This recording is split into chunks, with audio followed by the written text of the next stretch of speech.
bukan saja-saja, bukan sia-sia, bukan kebetulan, ya? Bukan kebetulan, tidak ada.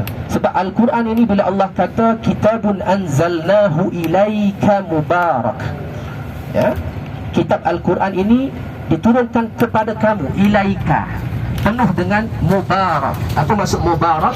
Keberkatan, faedah, manfaat yang menjadi solusi dalam segala aspek kehidupan. Tak ada cerita apa lagi, sabar dah.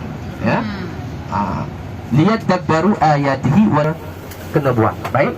3 perkara ni bila jalan lepas ni sambil-sambil diterangkan oleh mutawif kita, ya, kutip 3 benda. Apa sejarah ilmu dia, fakta dia, apa pelajaran untuk diri kita, dan yang ketiga, apa tindakan yang kita kena buat. Boleh? 3 perkara, nanti naik atas kita boleh bincang sama-sama.